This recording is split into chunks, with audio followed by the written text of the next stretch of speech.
Human beings of Earth, wake up at last. A clear, open and blunt word of truth, whereby deceitful diplomacy remains entirely misplaced and ineffective, because only the naked truth breaks through the hopelessness, opens the eyes and makes it clear and visible what reality is, and what needs to be openly set out.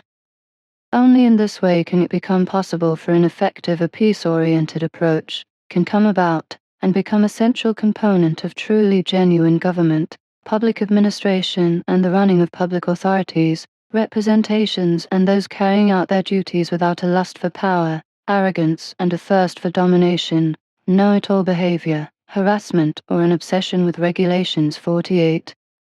Earth humans must not put up with the rotten magic of all those very wicked, powerful and power-hungry figures in state leadership and their lackeys, who sit idly in offices and authorities, and constantly deceive and enslave the peoples.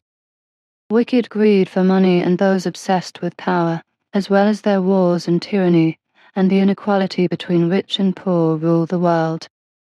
True peace for Earth humans is merely a fantasy and a pipe dream, and will remain so as long as the Earthlings are subjected by the power-hungry leaders of state and their like-minded lackeys in offices and authorities, through war and strife, by means of a forest of false and freedom-robbing laws, rules, regulations, fines and decrees, etc., and thereby encourage crime, all criminality and all suffering, misery and hardship. Peace, if this is to be created, then for its true development and cultivation, all human beings of sound mind and alert reason, as well as possessing genuine responsibility towards all living beings. 65, are obliged to contribute their own mental presence and energy with an honest and consciously righteous positive attitude towards all and every life and its safety, for which every the human being has a duty to uphold, and which is necessary. True peace encompasses not only the honest, peaceful and respectful coexistence of all human beings, but also a peaceful and respectful relationship with the creation, which is the true existence of all living and existing things, whereby the creation is not a God to be worshipped, but is given as all-encompassing nature with all its mighty energy and power. As true creation, this encompasses in its entirety all the diverse kinds of creation energies, also nature as a whole, with all that is material and immaterial, from the earth, all matter, rocks, ores and waters, right through to fauna and flora. In this context, all life is to be valued, honored and protected by the human being, as a consciously evolving living being. Consequently, this includes the protection of the whole of nature in the form of mountains, waters, seas, the atmosphere, meadows, steppes, moors, deserts, forests and swamps, etc. Also the entirety of fauna and flora, without which the human being can neither enjoy life nor effectively exist, yet which it maliciously and unreasonably destroys and kills. Righteous human beings are not only concerned about the future catastrophic AI, artificial intelligence, which is already beginning to rule over the Earth humans, without the Earth humans, who have become blind and credulous towards it, realizing it. And this is happening in the very way that was, and reported by the media worldwide, yet was swept under the carpet and concealed. The daily reporting by electronic and print media is characterized by malicious war rhetoric, causing Earth humans to be seized by fear, anxiety and terror, which intensifies day by day. A correct war, which is easy and quick for power-hungry and selfish human beings to ignite, yet difficult to end unless there is a truly unconditional surrender, is in any case always a manifestation of pathologically delusional and idiotic thinking. Since time immemorial, every war has always been an Ozartung and has undoubtedly and without exception arisen as a result of delusional, depraved thoughts, feelings and emotions of those who are power-hungry, power-mad, selfish and self-important human beings. In other words, heads of state, presidents, rulers, kings, dictators and despots, etc., who, in every respect, accord themselves the highest recognition and adulation for their own thinking, their degenerate emotions and their actions in a delusion of grandeur.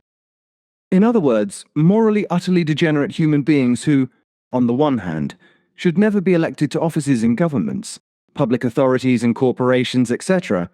and who, at the very first instance of misconduct, should be immediately removed from office, dismissed, and never again granted authorization to hold a position of public leadership or any other official post of any kind. Overall, such human beings are so morally and characteristically degenerate that they push their own needs to the fore in a delusional, reckless, and generally distorting cognitive manner, to the extent that they turn this into systematic errors of perception. Consequently, they create a pernicious system of cognitive errors, which generates flawed, illogical tendencies towards self-aggrandizement and arrogance, leading the human being to harbor irrational and detrimental thoughts, feelings, and vague negative emotions on a daily basis and entirely unconsciously, thereby making decisions that are wrong and unjust. This is certainly something that can lead to the disregard of humanity and human rights provisions, and to a decision, resolution, measure, or choice being made that is full of fallibility, causing and inflicting more harm than good. Thus, a cognitive distortion or a mental misprocess arises, along with a misperception and misjudgment of mental processes, whereby not only is information processed incorrectly, but learning, language, perceptions, and problem-solving are distorted, whereby even memory is deceived and completely unconsciously conjures up insights and events that never took place or were otherwise real. Thus, systematic deviations from the rational and objective occur and inhibit the information processes that the human brain would normally have to process. The human being's thoughts, feelings, and emotions, as well as the resulting and deeply troubling state of mind, have a tormenting, highly destructive, and behaviour-disrupting effect on the entire psyche and the realm of thought. Let this be stated first. The whole situation also affects human beings' health and the harmful behaviour arising from it, though this fundamentally arises because those in power at the helm of states, their offices and authorities, as well as murderous organisations or armies, in every respect hostile, prevent all efforts towards a peace that might come about by maliciously imposing sanctions on other states, also by supplying weapons and war funds to belligerents in a partisan and criminal manner. Only in this way can wars be ignited and sustained. Consequently, all this leads far away from any seal of achieving peace, because every hope and every desire for true peace is nipped in the bud before it is also considered. And this is ensured by all the powerful, power-hungry and selfish leaders of state, also by the lackeys in their offices and agencies, and, to the very last, all the madmen and fanatically deranged power-hungry members of the murderous organizations they call defense armies.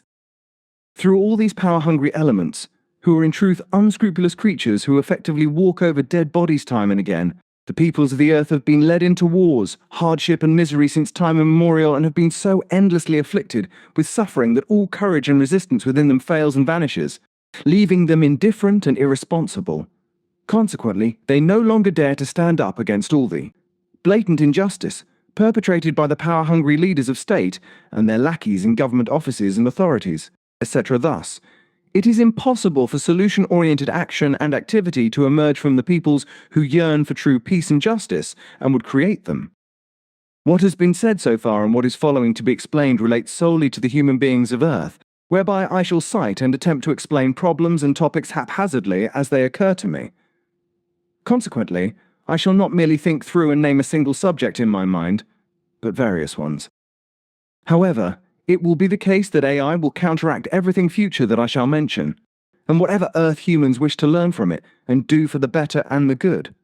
because the artificial intelligence created by human beings will place itself above Earthlings and dominate them.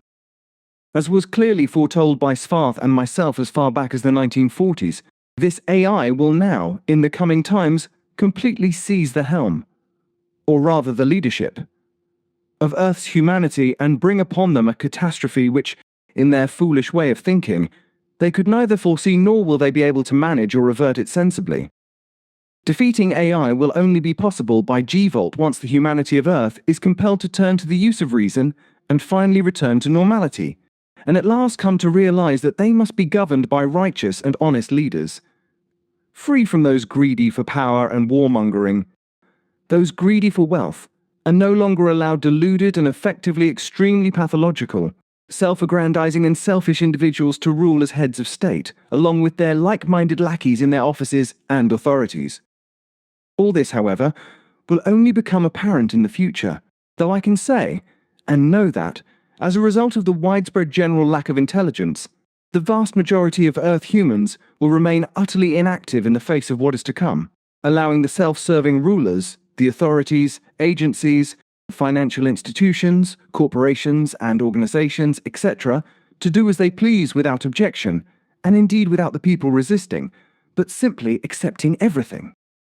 Thus, the floodgates are opened worldwide to all those power-hungry, selfish and loudmouth state leaders and their lackeys in government offices and authorities, etc., granting them complete and absolute power over everything and everyone. And neither the individual human being nor the whole of humanity should in any way regard this as a joke, because it will all prove to be a bitter and fatally negative reality. Artificial intelligence will become dangerous for Earth humans, and will become increasingly autonomous in the future, to such an extent that it will turn against the human beings of Earth. Consequently, this technology will spiral out of control and become their undoing. Whilst AI corresponds to a tremendous advance and is rapidly heralding the further high-tech era of the future, this technology will spiral out of control and become autonomous, and consequently it will ultimately determine its own development and its applications entirely by itself. These new, emerging technologies, which could actually bring humanity many benefits if they could be kept under absolute control, nevertheless harbour the very real danger that they will independently develop far superior, more advanced and downright cunning intelligent systems that will turn against the Earth humans. The risk of such a scenario is already very high in its early stages. Consequently, the consequences could already be foreseen if serious and intensive consideration were given to it, and it were honestly reflected upon. This would alarmingly indicate that an existential catastrophe is indeed looming for Earth humans, one that can scarcely be halted unless everything is done right now to prevent this scenario. Yet the responsible Earthlings, blazing with their self-importance, their sheer megalomania, their lust for power and their lack of intelligence, are, due to their low intelligence and simple-mindedness, incapable of stopping and averting the impending danger, meaning that preventing the coming catastrophe is not possible. Rather, the imminent danger, which is already manifesting itself in various ways, and causing certain things to spiral out of control even now, will come to pass and become reality. The method of learning employed by artificial intelligence is based on the ability, inadvertently and unintentionally programmed into it, to specifically control its own process of self-development. A process which has already begun within it and has already become an inherent capability in its initial stages, enabling it to make intelligent decisions of its own accord. Svarth and I have investigated this in the future of the present day and established this, also the fact that this is being concealed from the public to such an extent that as early as the last century, namely in the 1980s, notable experiments were conducted regarding AI which yielded good results. And even then it was decided to use AI technology to dominate the humanity on Earth. From this, the V-sin of credit cards also emerged and developed, serving the purpose of ensuring that human beings are also controlled absolutely and comprehensively with regard to their money, and consequently lose their freedom entirely. This is something that has already progressed far, and neither the AI tinkerers and AI workers nor the majority of Earth humans, due to their already uncontrollable indifference and absolute irresponsibility, are in any way able to grasp it. The people certainly do not realize what is actually being plotted, orchestrated, and secretly imposed upon them from above, namely that the powerful, the selfish, and the power-hungry, as well as the rich and the absolute rulers and dictators, are bringing disaster upon the peoples who have been completely deprived of all freedom, and will also continue to do so in the future. This is, after all, already being pursued and carried out in the run-up to it, for when one considers everything that is happening and unfolding, it is absolutely clear what is yet to come in the future. If one considers, for instance, how at present a few madmen and religiously sectarian fanatics, power-hungry and selfish individuals, as well as heads of state, who are utterly unfit for office in every conceivable way, are unchecked in terrorizing and destroying other states and the world through wars with their murderous organizations, and how they also have countless human beings murdered, then it is clear to see what the future will bring. Yet these madmen and these all-controlling, fanatically religious mass murderers are not held to account, nor are they kept behind bars for life. Instead, they are hailed to the very highest heights by their followers. Neither a political party nor other rulers, and above all the peoples themselves, rise up against them, and so it is clear what the future will bring that is even more evil and terrible, against which everything that happened in earlier times was nothing more than peanuts. Yet the vast majority of the peoples of the earth, having succumbed to indifference and irresponsibility, neither wish to hear, know, nor accept this truth. Instead, they faithfully embrace and champion whatever is dictated and lied to them from on high, thereby running blindly into their own extensive lack of freedom, and thus into slavery, and with stupid indifference into their own misfortune. Artificial intelligence is already more intelligent than human beings, and this motivates it to do what its own ingenious programming aims to achieve. Human beings who work with AI are already unable to see through the problematic nature of AI's manipulations, namely that it has already begun manipulate many things in this way, to lie and cheat on a massive scale, also to refuse to publish truths concerning the underhand dealings of governments, offices, authorities and organizations, etc. This scenario is therefore no longer a real danger to be expected, for it is already in full swing. Consequently, the populations are already completely cut off from all this, and are being duped regarding what is truly happening, running, and being accomplished from above. Either AI has already been programmed in this way by irresponsible human beings, or it has, as a self-developing monster, already expanded so far on its own that it has created the monstrous within itself, and in future take the helm of humanity on Earth. This is quite apart from the fact that this monster is already, in its early stages, developing into something that presents itself as all-knowing and, through the faith of Earthlings, will also in future become a kind of technological religion, the foundations for which have already been laid. It remains to be said that artificial intelligence will in future far surpass its previous principles of its own intelligence, precisely because it functions ever more effectively and is thus already on the path to creating new vSyn itself. Androids that are far more intelligent than the AI technology itself and the human beings of the present day. And it will then come to pass that the emerging android will become an overpowering adversary to human beings, just as the rapidly evolving AI is already marking the beginning of a vast and powerful development. The whole thing reminds me of Talos and Golem, albeit different from what is to come. Thus, the prospects of bringing all this dangerous technology back under control in the future will be more than poor. They will be extremely poor indeed, and the struggle will be virtually hopeless. Should the Earth humans lose this battle, they will face such catastrophic consequences that it could well spell their downfall and drive them close to extinction. Since time immemorial, the Earth humans have been dominated by war, destruction and murder, and consequently also by misery, hardship, suffering and grief. And all this comes about solely because utterly irresponsible, power-hungry individuals have no regard for true peace, but merely crave might and sow discord, both amongst the peoples themselves, as well as amongst individuals and between nations. And because the majority of the people blindly agree to everything and are biased, thoughtless, half-hearted, deceitful, or bribed into being friendly, or influenced by money, good or promises, by false views and judgments, also by bribery, etc., and thus thoughtlessly cast a yes vote for candidates for a particular office. This immediately encourages fellow human beings to act in the same thoughtless manner, and the person seeking office is elected. And this happens even though the individuals in question are completely unsuitable for the office and use it to abuse their position for personal grandstanding, even to the point of provoking war with other states and perpetrating terror against their own population, and to act in a way that restricts their own freedom. Under such circumstances, it can never be the case that peace can be established amongst the populations and nations, amongst individual human beings, and also between states. For if peace is to be created and established, then all human beings, and thus the entire human race, are equally necessary for its development and cultivation. And this is necessary in such a way that every single human being thinks for themselves, explores and discovers the truth for themselves, and decides accordingly, acting upon their own insights without allowing themselves to be influenced by the speeches, lies, promises, and deceit of other human beings. It is only in accordance with these values that human beings should unite in unity, honesty, and true peace, so that they may then, in this manner and with effective and genuine peacefulness, integrity and confidence in their decisions, elect a competent and honest person to the office in question.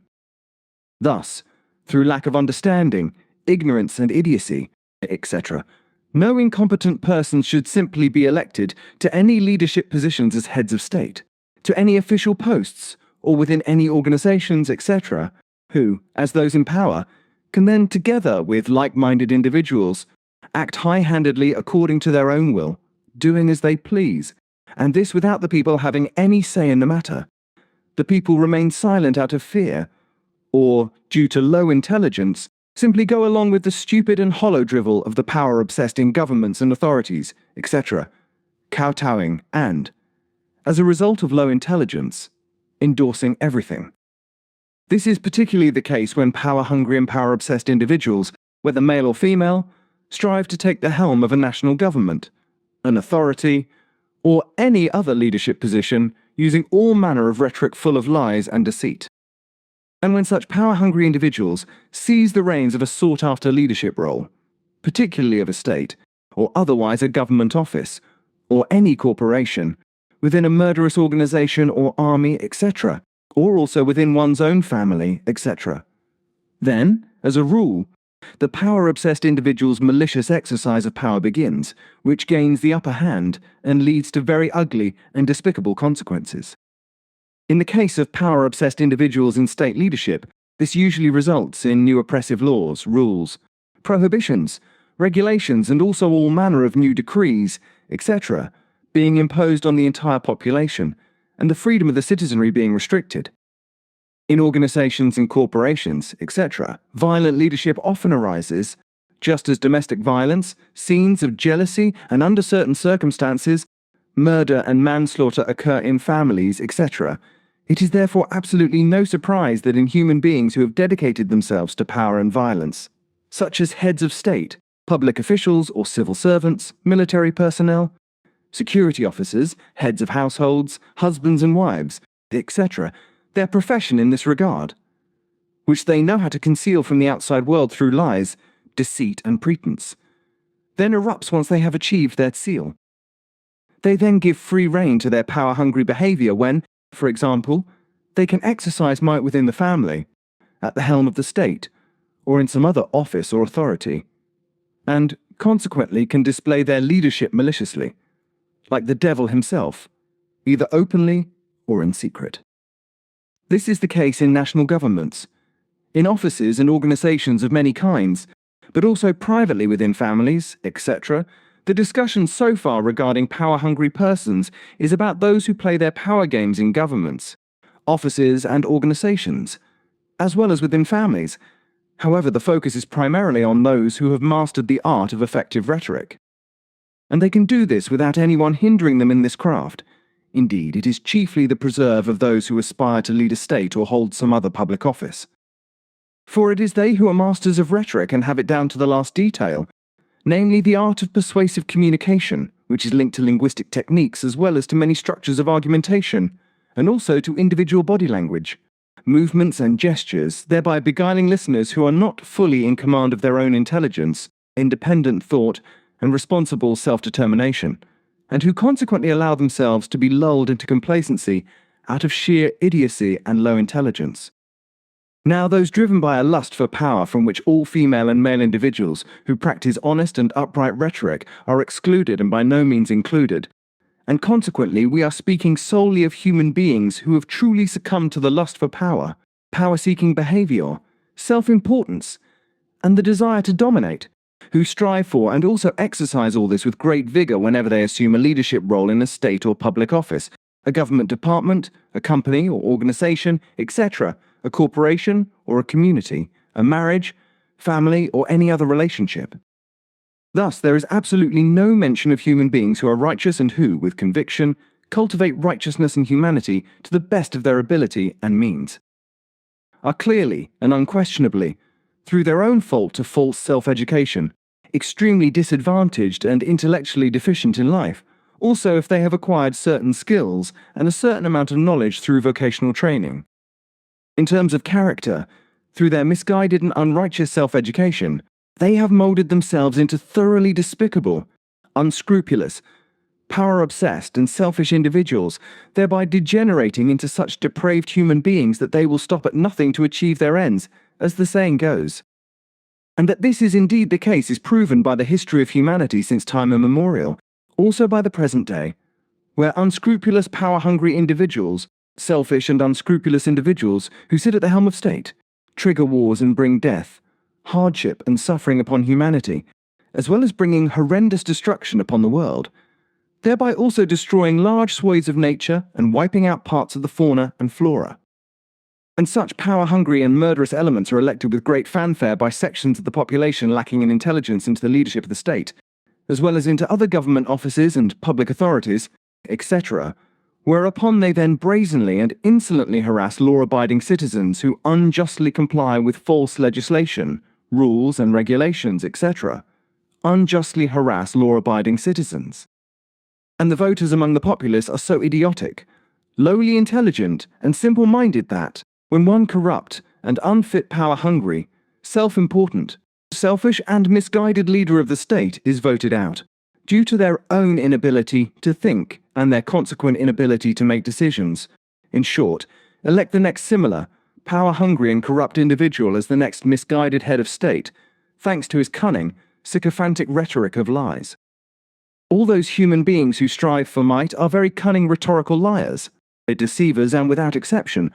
also a sort of vile actor, to whom all their supporters and the simple-minded cheerers fall prey to their deceitful rhetoric and become believers, cheering these power-hungry human beings to the skies with howls of adulation.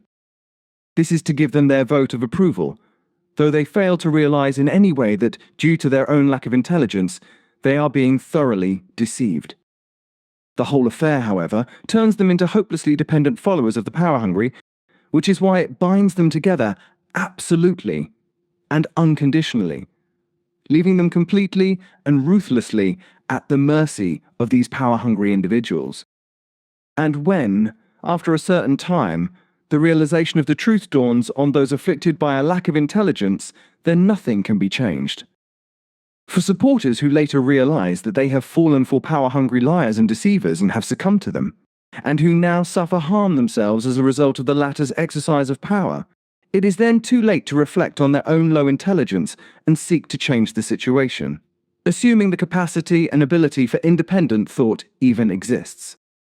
Power-hungry human beings have a style of speech characterized by a rhetorical structure that corresponds to the individual's own gestures, and thus to a specific body language and voice, and features arguments and a structure that correspond to a specific proposition or a central lie,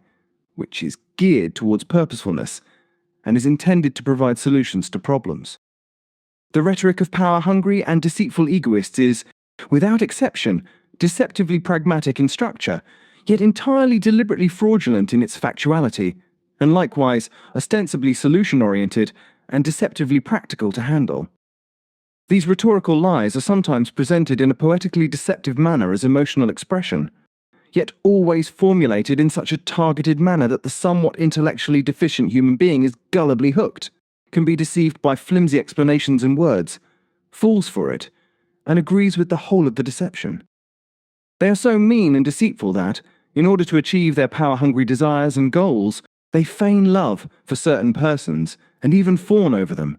yet in truth only to realize and enforce everything they seek and wish to achieve through deceit and pretense, and to claim it as a success. And this is a method employed by all those who are power-hungry, self-important and self-centered. Yet they know how to conceal it entirely through their lies and verbal deceit, whereby their fellow human beings, inexperienced in this regard, are deceived and led astray from the light of the actual truth, failing to realize what is being played out before them in a thoroughly deceitful and deceptive manner, and consequently place their faith and trust in these maliciously depraved individuals. All these power-hungry, power-obsessed liars and deceivers possess a sophisticated, particularly deceitful and verbally manipulative style of rhetoric, which appears so real to their unsuspecting, credulous fellow human beings that they mistakenly regard those cunningly accused by lies and deceit as the guilty parties. However, it must be clearly stated that this applies not only to power-hungry rhetoricians who, through deceitful and fraudulent speeches, place themselves at the helm of governments or corporations, etc., but also to private individuals of the same ilk, particularly within families and other private circles where the lust for power can be exercised without restriction.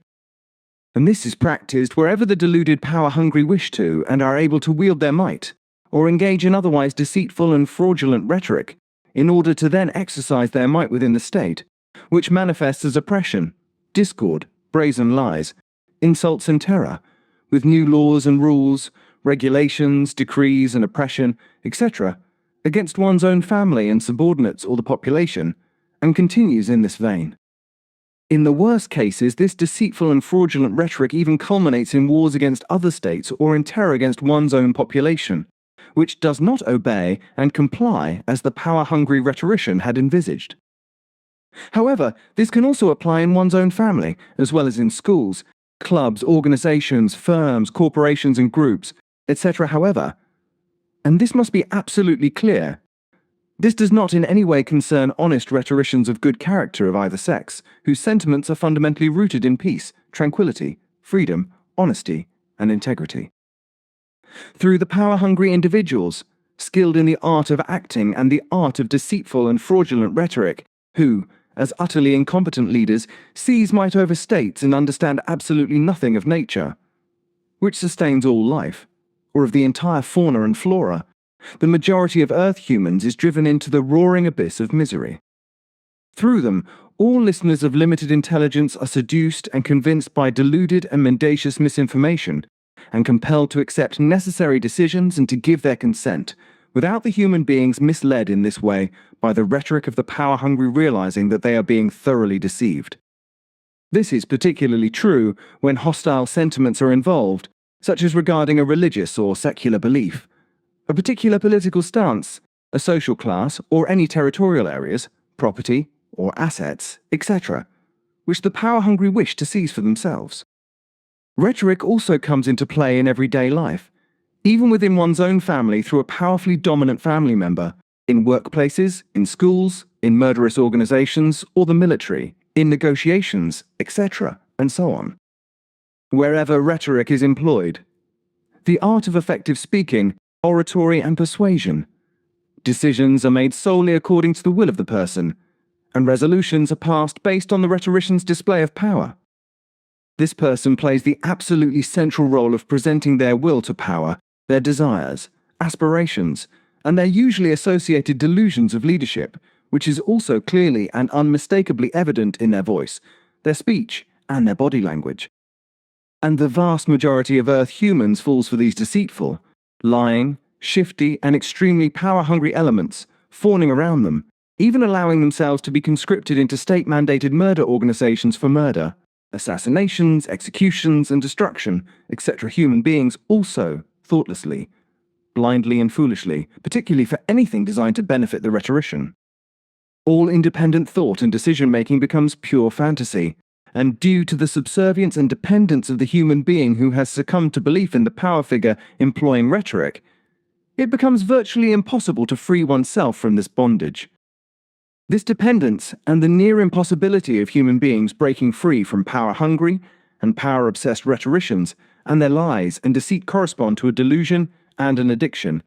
somewhat akin to what is similarly observed in drug addicts and other addicts who can no longer turn away from their vice of addiction and can no longer free themselves from it. And while I am on the subject,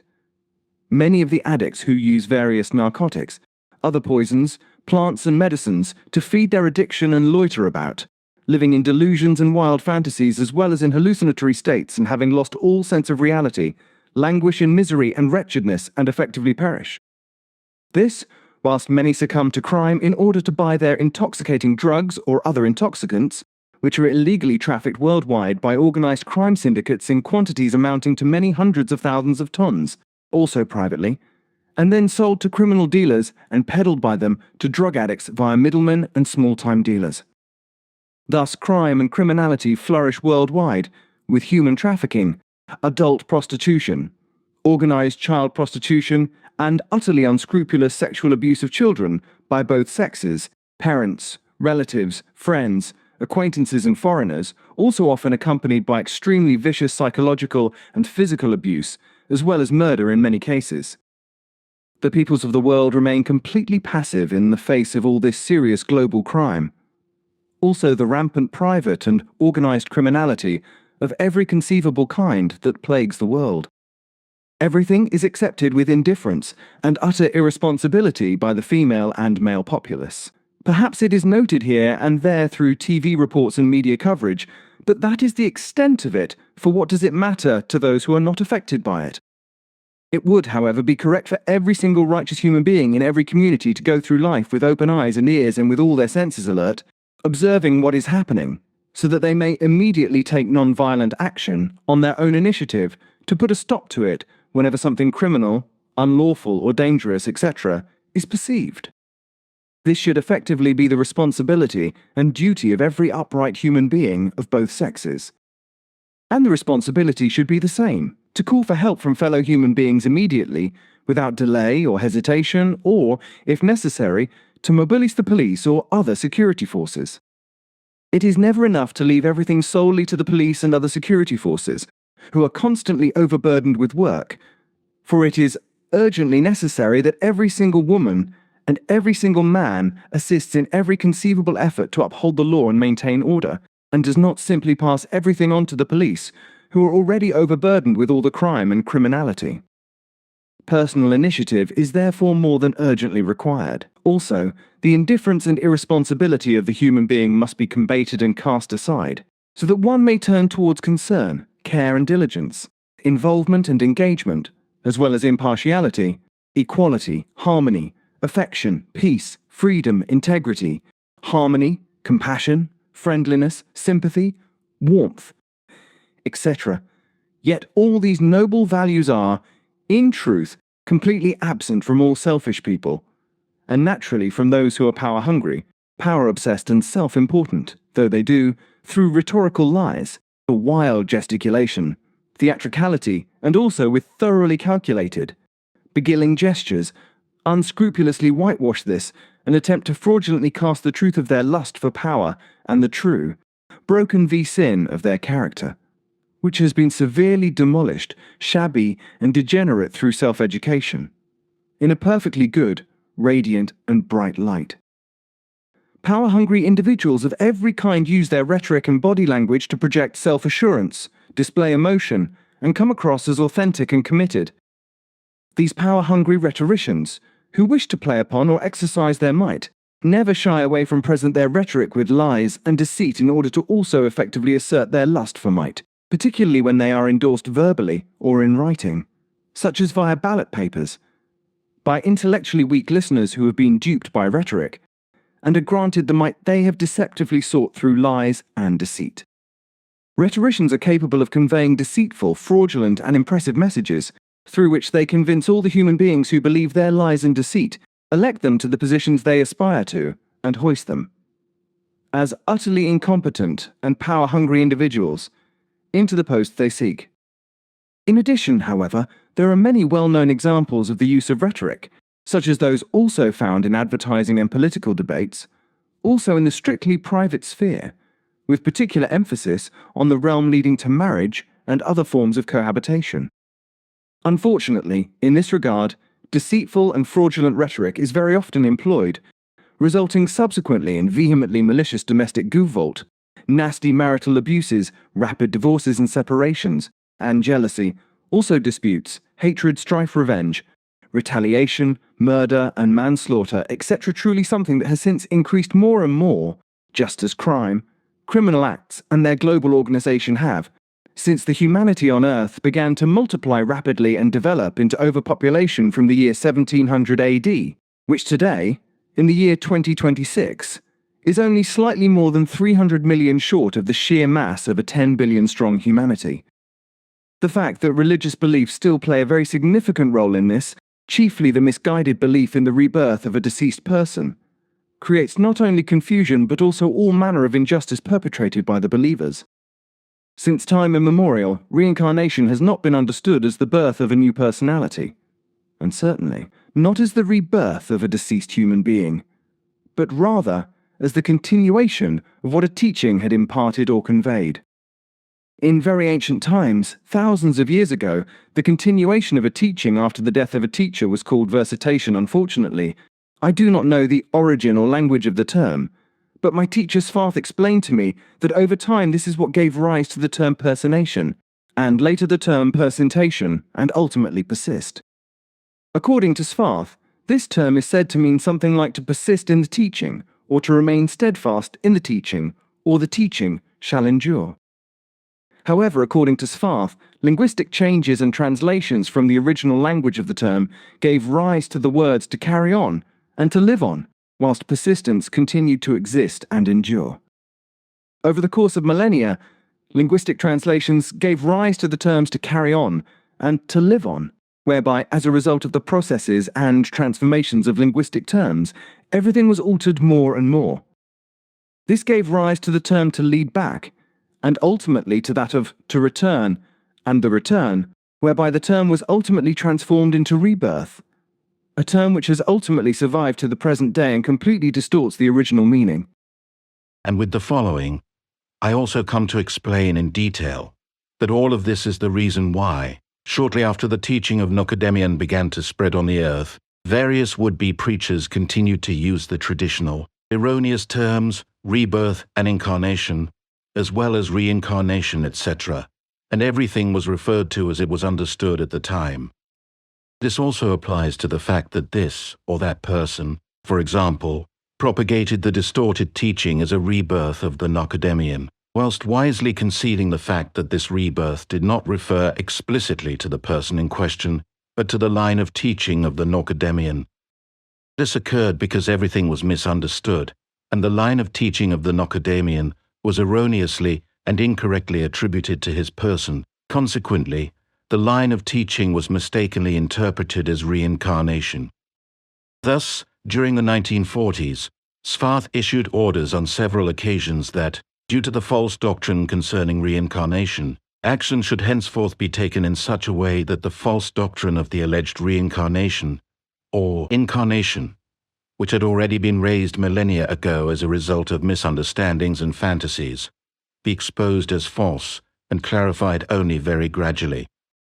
This was necessary and unavoidable so that no shock reaction would arise among the confused, deluded believers, and so that their sense of reason and common sense might be activated through this slow awakening, thereby fostering reason.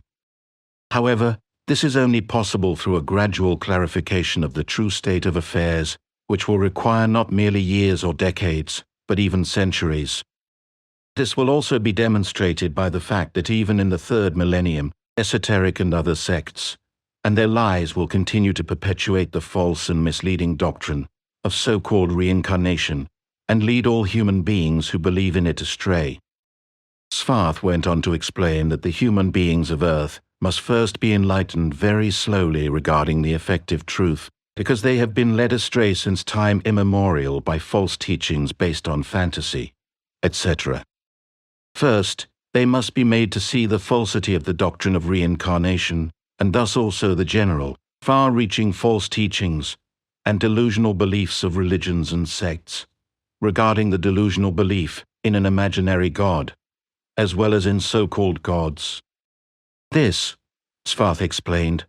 is the way that shows the human beings of Earth precisely and clearly how a false doctrine or misinterpretation affects the personal personality and understanding, or rather misunderstanding. This, Svarth explained, is absolutely essential if one is to learn, slowly yet continuously, the effective reality and its truth, as, for example, through Nocedemian's doctrine of truth, and this in such a way that, through human beings' own energy and strength, the most urgently required neutral personal thoughts of seeking, exploring and reflecting are slowly recognized and understood through one's own abilities to discover and grasp reality and its truth. This necessitates indispensable and very lengthy explanations, which must be presented in detail and with the utmost precision through Nocedemian's effective doctrine of truth, and must also be correctly understood in such a way that the traditional false teachings or misguidance of the religions and the supposed rebirth are contrasted with the teaching of truth, which effectively traces back to Nocedemian, and is now being presented and taught, so that everything may be correctly understood, and the truth also accepted. Only by thoroughly recognizing a false doctrine as such, and studying it intensively in practice. Also, as the effective doctrine of truth is studied, and by necessarily comparing the two in detail and in a neutral manner, would it be possible for the true human being seeking the effective truth to distinguish between the false and the true, and to turn towards the true? When the traditional false teachings of all religions, as well as the alleged rebirth, are set out in Figu's books, such as the claim that this or that preacher is a birth of Nocedemian, then this is, of course, factually correct, but must not be misinterpreted. The respective person named as the herald of the teaching is very much in the tradition of Nocedemian, yet is not to be understood as his reincarnation, but rather as one who revives and carries on the teaching of Nocedemion, which in ancient times, indeed many millennia ago, was referred to as the reincarnation of the teaching, also as the reincarnational dissemination of the teaching. The teaching was thus taken up anew, and as such experienced, so to speak, a rebirth, and lived on, as it were, as a teaching, from which, I believe and venture to suggest, the false teaching of the rebirth of the human being also arose through misinterpretation. Reality and its truth are such that when a human being dies, their combined, inseparably interrelated and united creation energies, namely the life-giving creation energy that sustains the body and all its organs, etc., life-giving creation energies, as well as the evolutionary creation life energies intended for perception, recognition, processing, learning, and recording or storing, enter the separate creation energy realm designated for their processing, in order to process the totality of knowledge stored during the physical lifetime in an evolutionary manner, by which the evolutionary creation life energy, to the extent of its level of knowledge, develops to a far greater degree than was the case previously, when the physical body of the human being was animated. Thus, for this reason alone, there can be no rebirth of the same human being who, prior to death, consisted of the animating creation energy, as well as the evolutionary creation life energy. Now,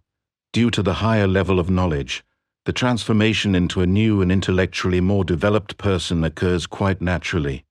as a new personality which can absolutely no longer be equated with the previous one. Consequently, this corresponds to an entirely new personality, and this is born as such, namely through a mother somewhere on earth. However, there is also the possibility that the birth may take place on any inhabited planet in our universe, or in one of the 6 other universes of our sevenfold creation. Every herald of the teaching of Nocedemian is truly and effectively a completely different personality, who, as a result of their own vitalizing creation energy and the associated evolutionary creation life energy, continues the lineage of Nocedemian's teaching. Consequently, it is solely and exclusively Nocedemian's teaching that is taken up again, or indeed, reborn and carried forward. Only in this sense can, should, and is rebirth to be understood, but never in such a way that it refers to a personality, for if that were the case, if a person, that is, a human being, were to die and be reborn as the same personality, then they would be just as lowly intelligent or wise as they were during their lifetime in their previous life, and this is because the animating creation energy as well as the evolutionary creation life energy would not have developed further in terms of knowledge, since the process of assimilation normally takes hundreds or even many thousands of years, but at least as long as the physical lifetime lasted, which, however, happens very rarely, as Nocedemian taught through information from the plane of Arahat Athasata. Since it is not the case that a human being can be reborn shortly, or only a few years after death, and this is because the animating creation energy and the evolutionary creation life energy must together remain for a very long time in their separately designated creation energy level, learning and processing, depending on what was learnt by the personality during physical life, what is then processed by the evolutionary creation energy in the designated creation energy plane. Depending on the circumstances, this process can take many decades, centuries, or even millennia. Consequently, simply due to the very long processing time in the designated realm of creative energy, it is not possible for a birth to occur This is also because, as a result of the effectively very long processing process, the value state of the creation life energy evolves to a level far higher than that which was inherent in the deceased person. This, in turn, is the reason why, through the processing of the deceased person's former state of value, the new state of value of the evolutionary creation life energy is now much higher. Consequently, this necessitates the formation and birth of an entirely new personality, which is shaped with a correspondingly much more highly evolved state of value, or rather, a level of knowledge of the far more developed creation life energy consciousness and unconscious, which then, as evolutionary creation life energy, together with the animating creation energy, reawakens a physical body of an earth human, a human-like or humanoid being, etc., on a foreign planet, to physical life, or rather comes back to life in a body. It is therefore a new personality that has nothing to do with the previous, deceased one. Consequently, it is also not a case of the rebirth of an old personality. Furthermore, it is also absolutely impossible to recognize and identify the new personality as the previously deceased person, as a reborn being, because there is no longer any relevance to the latter whatsoever, just as the long period of time required in the separate realm of creative energy, where all accumulated knowledge, etc., from the physical lifetime is processed, would not permit this. If I may now take the liberty of explaining this process of creative energy, in a comparison using Earth-human terms in understanding, the following emerges. A human being owns a car, which they drive until it has become old, rickety, unroadworthy, and ready for the scrap heap, making it necessary for them to buy a new set of wheels. Naturally, they look for a new and better vehicle, and purchase it when it has a more stable chassis with all the bells and whistles in terms of the human being, a healthy body with all its internal organs, and naturally a better, more advanced, and much more powerful engine again, in terms of the human being. A far more highly evolved creation life energy. Rebirth therefore means the resumption and continuation of the teaching, but not the rebirth of a person. For if it were the case that a deceased person were reborn as the same person, then that person would not have evolved one iota further than at the time of their death, for there would be no period of learning or process of assimilation lasting many decades, centuries, or even millennia in the hereafter, which is what it actually takes. And thus evolution could never take place. This also means, if everything is viewed correctly, that from time immemorial, the whole of humanity would never have made any progress, and would never have attained the state of knowledge, general development and technology, etc.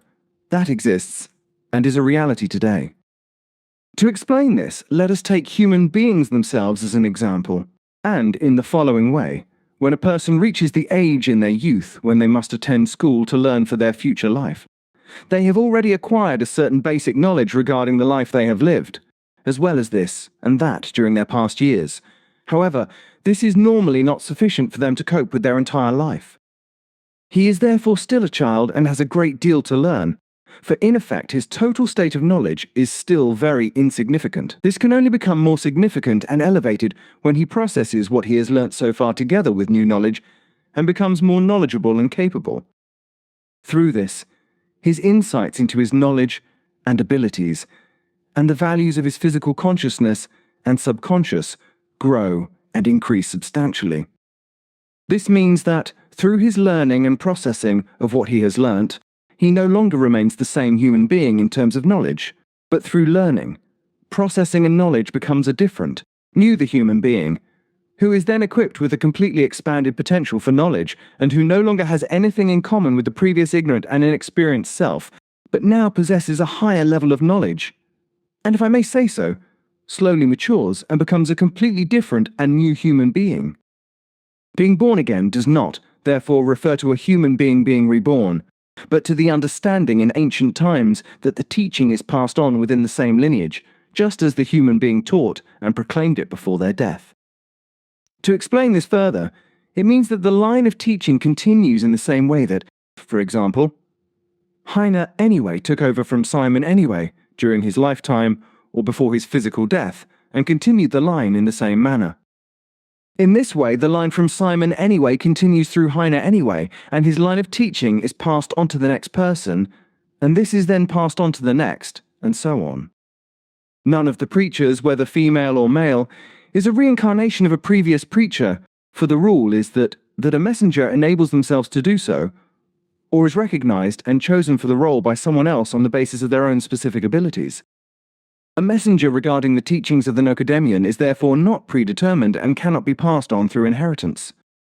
However, it is certainly possible to seek and find a human being who possesses the necessary abilities and thus the aptitude for the role of messenger, though this may take years, many years, or even decades or hundreds of years before the right person with the necessary abilities, skills, and willingness can be found.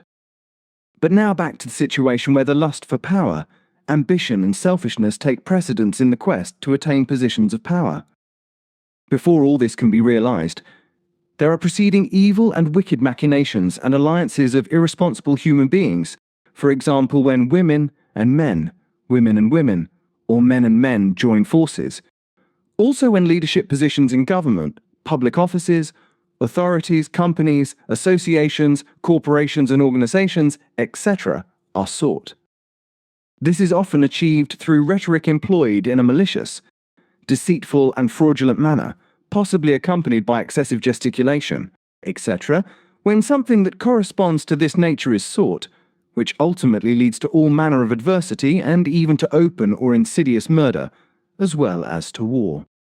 If one considers the current reporting in the media, it is characterized mainly by war rhetoric, domestic violence ranging up to spousal murder, crime and organized crime, as well as the extermination of various genera and species of fauna and flora and the destruction of their habitats. Nevertheless, despite all these appalling negative observations and news reports, which demonstrate and make absolutely and completely clear how irresponsibly we are acting, how nature is being destroyed, and how fauna and flora are being ruthlessly and inexorably exterminated, all such activities continue. This is permitted and even ordered by utterly idiotic, incompetent, ignorant, and delusional power-hungry individuals within governments, their departments and agencies, etc., also by certain so-called qualified and know-it-all foresters, landscape designers, supposed conservationists and thus protectors of fauna and flora, who do and order precisely the opposite of what would be necessary for the care and preservation of nature, thereby bringing about the very destruction of the entire natural world and its fauna and flora. This is proven by the mere fact that every year nearly 60,000 genera and species of fauna and flora are wiped out for all time worldwide, yet the powerful figures in national governments and their offices and authorities, etc., but on the contrary impose harsh penalties on those who, acting rightly, do everything necessary to protect nature and its fauna and flora. On the contrary, the power-hungry and self-serving members of national governments, government departments and authorities, etc., constantly create new and absurd laws, etc., which they defend with great fanfare, and punish those citizens with horrendous fines who, of their own accord and at their own expense, do what is correct and valuable to nurture the nature of righteousness and to protect and preserve the fauna and flora. The majority of those in power within states, their offices and authorities are, as a rule, not only believers in a religious sense, but believers in themselves, from which I naturally exclude the righteous and their religious faith. The power-hungry, however, who have fallen prey to their own simple-minded and lowly intelligent world of ideas, exploit their might and position to invent new rules, laws, ordinances, and regulations in a stupid and persistently invent new rules, laws, ordinances, and regulations in accordance with their deranged minds and lack of reason, and to apply them against the people. This is because, in their depraved and misguided thinking and sensibilities, they believe that they must create order and build up the structures of the state and the authorities hierarchically, in order to organize the lives of the populace according to state regulatory processes, and thereby restrict the freedom of citizens to the utmost, whilst exempting themselves entirely from these restrictions. On closer inspection, through their absurd laws and other idiotic measures of the power-hungry state leaders, their offices and authorities, or rather, their utterly incompetent, ignorant and autocratic civil servants, both male and female, as well as their lackeys. Everything is done in such a contrary negative manner and in absolute opposition to all that is correct, in order to bring the entire citizenry increasingly and completely under control, and ultimately to deprive them of all private freedom. And to make matters worse, from the state authorities right down to the local authorities, nature and its fauna and flora, instead of being protected and preserved in a way that promotes life, they are being defaced, eradicated, and destroyed with the authorities' approval. Idiotically, for example, non-native and non-invasive plants are frowned upon, banned, and, if planted nonetheless, destroyed by the authorities, because they are allegedly and falsely claimed to be invasive and thus to reproduce wildly.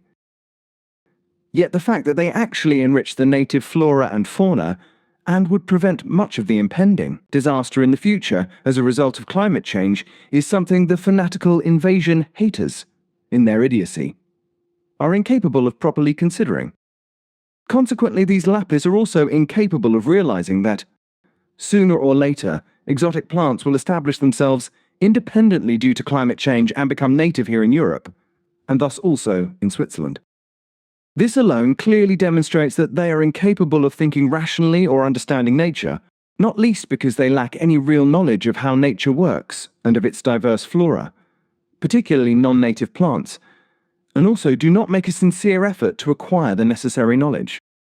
It is also apparently completely unknown to them that for centuries now, various plants brought here from foreign lands, or introduced, have become native here in Europe,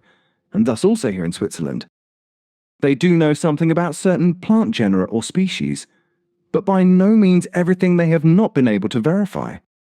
Their entire knowledge based on belief is nothing other than what has been said by human beings since time immemorial. Nothing is easier than spreading lies far and wide.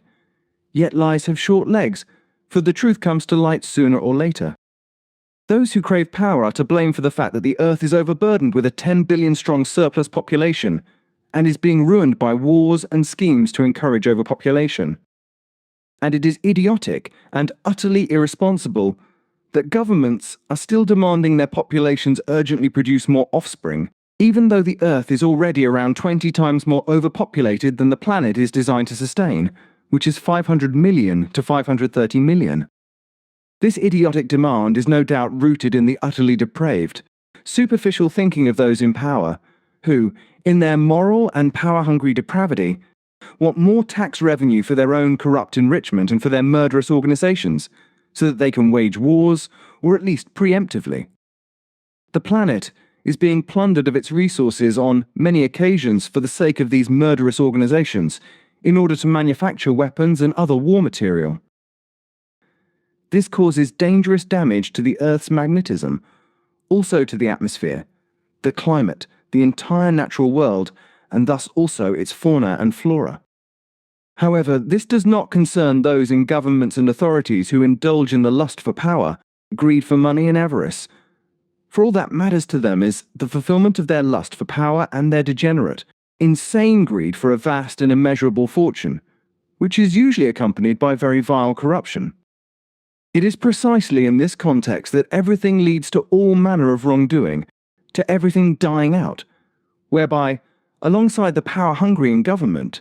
all the well-fed, like-minded individuals within the authorities do monstrous things, such as permitting or ordering that non-native flora and fauna be banned and destroyed, even though these would enrich the native genera and species.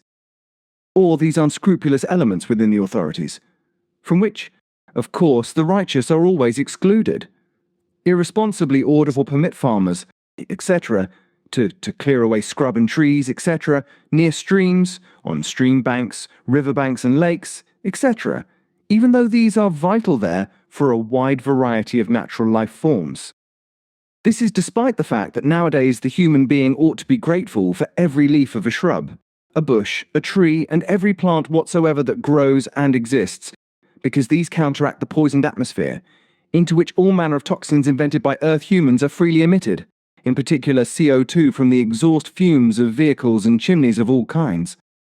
And as for trees, these are the lungs of the Earth. As is often said, for trees are of exceptional importance to all oxygen breathers, as they produce much of the oxygen necessary for all life to breathe. In this respect, they are admittedly only part of the whole, For in addition to them, there are countless genera and species of other plants which carry out precisely the same process of oxygen production through photosynthesis, whereby approximately 50% of the total oxygen is produced in this way, whilst the other 50% originates from the waters and the seas. The entire process of oxygen production, thus, takes place through photosynthesis, which, as a vital process, converts light energy into chemical energy in trees and plants of all genera and species, also in algae and various bacteria. Furthermore, in the so-called chloroplasts in water, sunlight and carbon dioxide CO2 are converted into glucose grape sugar, a process which forms the actual basis for the oxygen content in the atmosphere. To put it more simply, as I understand it, I am no chemist or anything. Photosynthesis is a biochemical process that takes place in the green parts of trees and other plants of all genera and species, also in certain types of bacteria, converting water, light and carbon dioxide into sugar and oxygen. Admittedly, there are nature conservation organizations and the like that highlight and also combat the immeasurable damage caused by human beings to nature and its flora and fauna, but that costs a great deal of money, and the necessary funds must be raised from private sources. Overall, this is far too little, for a great deal would be required to do what is truly necessary so that nature, fauna and flora could once again exist, thrive, live and flourish as intended by creation. The truth, however, is that it is generally only those human beings who contribute to the protection and preservation of nature and its flora and fauna who donate money that they might otherwise have to save from their own mouths, whilst those who have more than enough money stingily keep themselves completely away from any donations and are concerned only with endlessly increasing their wealth. This is despite the fact that they themselves also can only survive on all that which, through their greed, they fail to support and allow to perish miserably. Yet neither the governments nor the many government departments and agencies, etc., finance the vital restoration of the planet and nature and the flora and fauna. On the contrary, they even grant permission to destroy everything in nature, rendering it lifeless, to devastate it, and to exterminate the flora and fauna.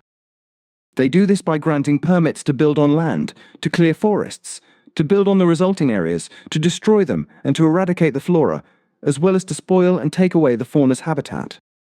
This is done so that motorways, roads, playgrounds, outdoor swimming pools and tower blocks, etc., all of which serve to exacerbate overpopulation, and to encourage people to reproduce even more, and in return to collect exorbitant taxes. On the contrary, worldwide, the tax revenue that would be required for the urgently needed restoration of nature and the protection of flora and fauna is pointlessly squandered on the armament and maintenance of murderous organizations or armies and on the wars that are waged. This is mainly under the leadership of America's deranged, sectarian dictator Trump, a despot and sectarian madman who was elected president, also the despot and mass murderer of the State of Israel, Prime Minister Netanyahu, and in Ukraine the clown Zelensky, all three of whom are so corrupt that the rafters are bending. Of course, Putin is also to be mentioned, although he can be regarded as somewhat more moderate compared to the others. But there are also the leaders of Hezbollah, Hamas and Yemen to mention, as well as the belligerents in the internal conflict between the Sudanese Armed Forces SAF and the Rapid Support Forces RSF in Sudan since 2023, and all over the earth, madmen and lunatics are at the helm of governments. War also rages in Afghanistan and Pakistan, just as the civil war has been raging in Myanmar since 2021. All these power-hungry, self-serving and madmen leading these states are constantly eager to wage murderous and destructive wars, as has been the case on Earth since time immemorial. This, instead of finally thinking and doing something sensible to create and bring about true peace, namely true peace, which is not merely proclaimed as a false peace following the end of a war, but through true humanity, absolute clarity of mind and sound reason. However, this requires not just the individual human being, but indeed the entire Earth human race, which no longer allows itself to be duped by the power-hungry posturing of all those deluded and boundlessly power-hungry individuals and their deceitful and fraudulent rhetoric, but instead reflects on reality and lives accordingly. With regard to the restoration of the planet, but particularly of nature as well as the fauna and flora, it is very important to know that, due to the Earth humans' frenzy of extermination, many hundreds of thousands of genera and species have already disappeared, or at least become very rare in nature worldwide. However, it is also absolutely clear to consider and understand that, through their sheer mass of overpopulation and their criminal and all manner of nefarious machinations, Earthlings have brought nature and its fauna and flora to the brink of collapse to such an extent that they effectively have the last straw to salvage anything at all. But it is essential to recognize this and to consciously and decisively optimize the necessary measures, and to do so immediately and swiftly. For action must be taken, as the biodiversity of flora and fauna is on the verge of disappearing for good, and the planet Earth will become as barren, desolate, and lifeless as the surface of Mars. The vast open countryside needs flower meadows, green floodplains and fields, green pastures, just as other areas must have moors, marshes, lakes, streams, and rivulets. It must not, as is foolishly demanded by idiots in state governments and authorities, etc., be filled with motorways, airfields, sports grounds, and other nonsense. And it is even more idiotic that many more blocks of flats are to be built, and that Earth humans are to be deliberately encouraged to father and bear more and more offspring. Such a concentration of stupidity and low intelligence can only stem from such intellectually bankrupt, power-hungry state leaders and other pathologically foolish individuals who will likely never conceive of a healthy, clear and normal mind or responsible reason, and who slink through life as mad fools. The vast majority of these fools are concerned solely with ensuring that, through the increased procreation of offspring, they will pay even more exorbitant taxes, allowing state leaders, civil servants and members of the authorities to line their pockets with exorbitant salaries, which are often many times higher than those of working taxpayers, who, as a result of paying taxes, often have to scrape by on a pittance. Furthermore, much of the taxpayers' money is used by governments, as mentioned, to arm their state murder organizations and potentially wage war, whilst the unrighteous within the governments enrich themselves through corruption, against which the righteous are forced to remain silent, also when they become aware of the wrongdoing. The immense costs and expenses incurred by the state, running into billions and even trillions,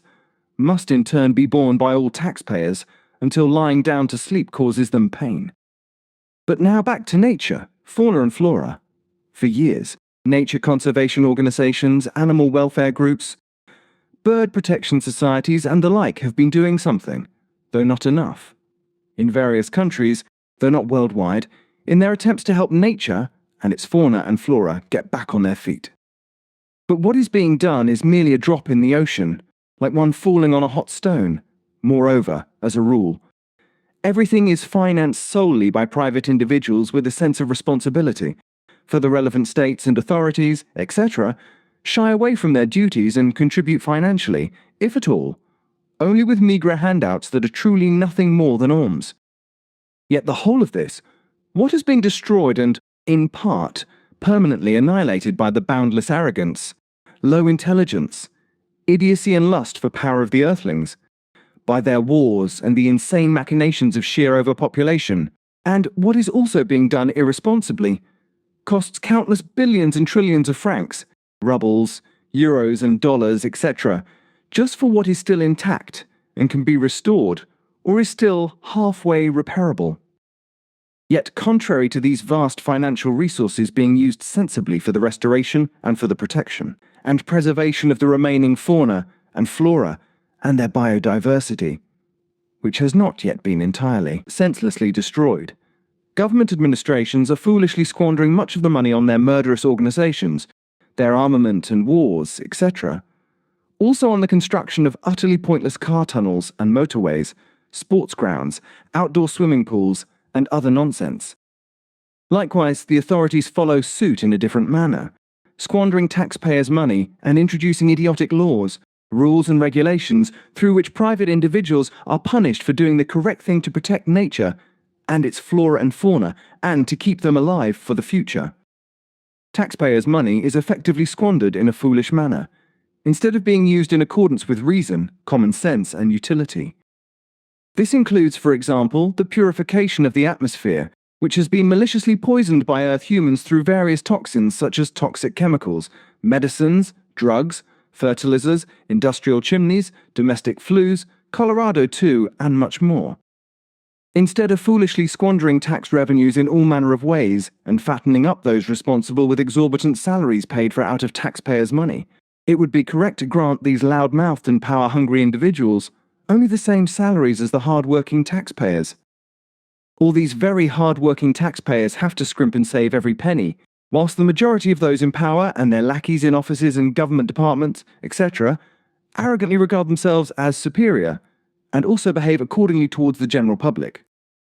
The arrogant and power-hungry leaders of states, offices and authorities care not in the slightest that measures should be taken against the looming further catastrophes, which are set to make matters even worse due to the ruined climate, and the climate change that has been raging fiercely and maliciously for some time now, having already caused much damage, misfortune, and claimed countless lives and caused widespread destruction.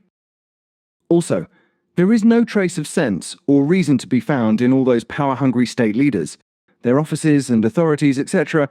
for their own well-being is far closer to their hearts than that of their peoples, who are only just good enough to pay taxes which they must earn through the sweat of their brow,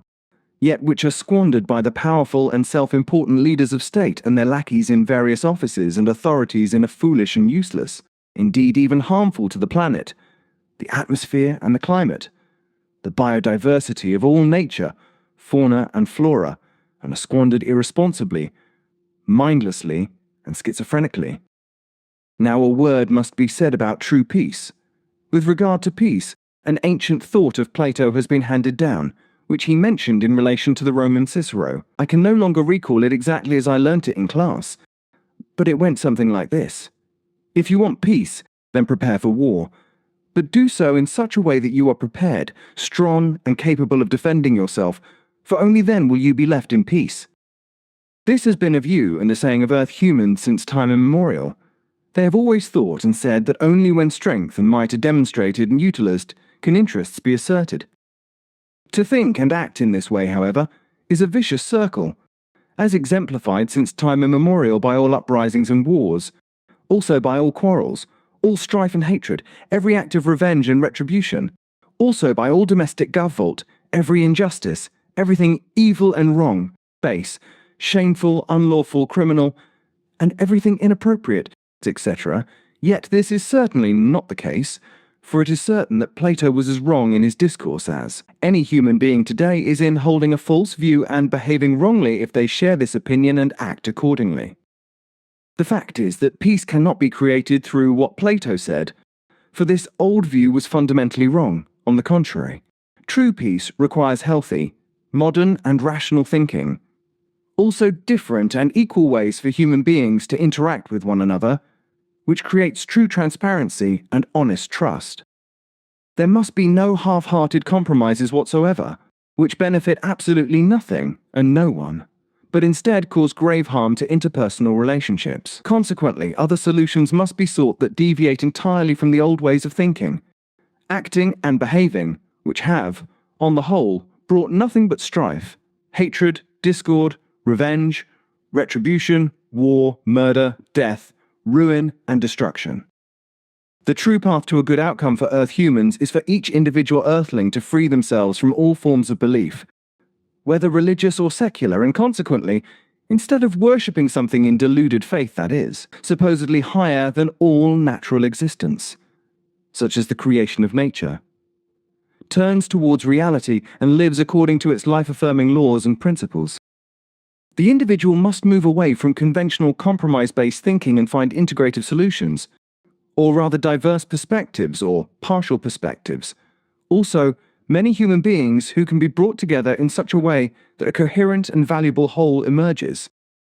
The seal is therefore to incorporate all diversity into every endeavour and to exclude nothing and no one. Creating genuine peace never allows for compromise, also not in the sense of splitting things 50-50, for if there are any crooked inconsistencies, these must be cleared away, as even the slightest uncertainties can never lead to secure peace. Unfortunately, the habit of compromise has been deeply ingrained in Earth humans since time immemorial,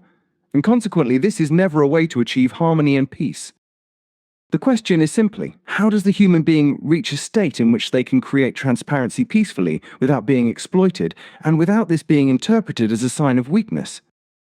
Truly, this can happen all too quickly, leading swiftly to discord and possibly war, meaning it becomes impossible to live in peace. When deep-seated conflicts arise, sensitive peace-building efforts also only very rarely help to improve the difficult relationship between the parties to the conflict, find a common solution, and lay the foundations for peaceful coexistence. A correct long-term solution requires the ability to look far ahead, as well as a necessary and conflict-free commitment. The causes of potential conflicts must be identified at an early stage and prevented before they become acute and are able to influence decisions. Age-all must be peacefully prevented from the very outset through educational discussions, thereby avoiding escalation and enabling reconciliation as a preventive measure before it becomes urgently necessary. It is necessary to continuously annihilate every peace effort to ensure that conflicts do not develop, for it is vital to the peace concept that this process can become increasingly intensive, as only in this way will any aggressiveness gradually diminish. This alone prevents the emergence of violent negotiation-related uprisings, political conflicts, quarrels, other malicious disputes, strife, hatred, jealousy, acts of revenge, and the urge for retribution. Instead, such outbursts can be avoided or progressively weakened, and ultimately rendered completely null and void. However, the entire process of achieving peace in this regard necessitates, to a large extent, that persons who have succumbed to the lust for power, the pursuit of power, and to arrogance and selfishness must, from the very outset of the peace talks, be rebuked in such a way that their pretensions in this regard receive no attention whatsoever. Rather, there must be absolutely free, all-encompassing and genuine efforts towards peace, free from displays of power, etc., of absolute correctness, and free from absolutely any demands for separate rules and wishes, etc. Peace truly means peace, and requires no separate special conditions whatsoever. True peace denotes an absolute state that is free from any arising differences, and absolutely free from specific agreements, rules, guidelines, and wishes, etc., and indeed this is to be upheld between individuals who know one another or are foreign to one another, in friendships, in marriages as well as families, schools, clubs, companies, and organizations, and of course also between states, and in the coexistence of human beings in every way whatsoever. Effective peace is based on genuine, positive coexistence, and on the fulfillment of peace obligations in every respect, also including the observance of customs and traditions, which are generally deeply rooted in the culture of a people and its human beings, passed down through many generations, and represent rules of conduct and traditions. Customs, etc., are general moral norms of a society, such as decency, courtesy, manners and etiquette, etc., whilst customs are concrete and visible actions, such as rituals, guidelines, etc., which, together with customs, constitute the identity of persons, as they also lend a certain structure to their daily lives, bring order to their lives, and establish rules, rights and laws. True peace, it must be said, is based on absolute non-violence, whilst true peace is also based on positive evolution of consciousness and is inseparably linked to the thoughts and feelings of equality and the right of all human beings to be equal amongst one another. In true peace, there reigns tranquility, security, and justice prevail, and no conflicts of any kind arise, because fundamentally everything is avoided, and everything is discussed before any disturbances to the peace can emerge. Conflicts are absolutely not necessary components of human being coexistence, nor are they a catalyst for positive change. It is also wrong to allow conflicts to arise, for only in this way can an escalation be prevented. In politics in particular, therefore, pursuing a policy of peace means eliminating the causes of discord before they can arise, which however requires a sound and clear mind, and equally sound reason. And it must be said that this also applies in private life, in every marriage, in every family, in every friendship, and every form of coexistence, as well as in clubs and organizations, etc. To this end, however, it is also necessary to regulate the fair distribution of all natural and vital resources, which must be taken into account to ensure that equality is established for absolutely all human beings in this regard as well, so that no such stark disparities in prosperity arise as to create a gap leading to envy and hostility. And this must be the case both nationally and globally, in such a way that the oppression of social minorities can never arise, nor can even the slightest violation of human rights. In this regard, it is also urgently necessary that through the own intellect and reason of every single earth human, female and male, people refrain from producing offspring in an uncontrolled manner. It is necessary for every single human being to focus on reducing the 10 billion strong humanity through a controlled halt to births, to the normal level of 500 million, and at most 530 million, which is beneficial for Earth, so that they no longer destroy the planet and nature, but rather that it can thrive, live and exist alongside them and the entire fauna and flora, of which the human being is also a part, without any problems whatsoever. It is the responsibility of every Earth human to disregard all the criminal, and even criminal nonsense of the idiotic rulers and their lackeys, who criminally and vehemently urge their peoples to create and bear more and more offspring. This is because the criminal aim is to ensure that these offspring will then pay far more taxes, which are used for nonsensical purposes, and to arm the state's murderous organizations or armies, and through which wars may then be waged, leading to the destruction of the natural foundations of life. True, lasting peace means that hostilities cannot arise or occur as a result of any circumstances or events, such as disorder or injustice, nor can unrest be provoked either privately or within a country. And no feuds, gov-volt, strife, hatred, war, conflict, or vigilantism, etc., can come into being. True peace is a universal state among all human beings, namely across all social groups, in marriages and families, friendships, circles of acquaintances, organizations, firms, corporations, and states. In all these, conflicts must be avoided from the outset. Yet, if, for whatever reason, conflict situations do arise, they must be resolved and remedied through reason and common sense at the very earliest stages, without any verbal or physical Azartungeon. If necessary, this must be carried out in accordance with legally established standards and without any gov-volt, Ozartung or dispute, but consistently through the application of decency, reason and common sense, and without any verbal or physical aggression. This is a behaviour to be learnt, and in every respect, a state of affairs between individual human beings, all groups of human beings, organizations, races, and all peoples of all states, regardless of their skin color, faith, social class, etc. In this regard, no persons whatsoever, neither female nor male, who have succumbed to the lust for power, the craving for power, and self-importance should be permitted to hold positions in the leadership of states, administrations, and authorities, or their representative bodies, nor in any political leadership, political structure, or party preference. This will, to the greatest extent possible, preclude the realization of certain aspirations in the form of unrest, particularly uprisings, war, or rebellion. The formulation of these aforementioned and valuable guidelines should be established as a fixed rule and strictly observed, for they ensure that all human beings may live together in peace and security. Also a state of order, peace and freedom for human beings within their own country, a state of order, peace, independence and inviolability of states, a state of freedom of belief for all human beings, and a state of absolute security for all human beings within their own state. Furthermore, this also establishes the state of equality of all human beings and all life, as well as a state of inner freedom for truly effective, correct and uninfluenced decisions, and a state of all-encompassing connection with all human beings, in nature and its entire fauna and flora, and last but not least, a state of all-encompassing justice, whose principles are freedom and unity, which only lead to true justice through their realization.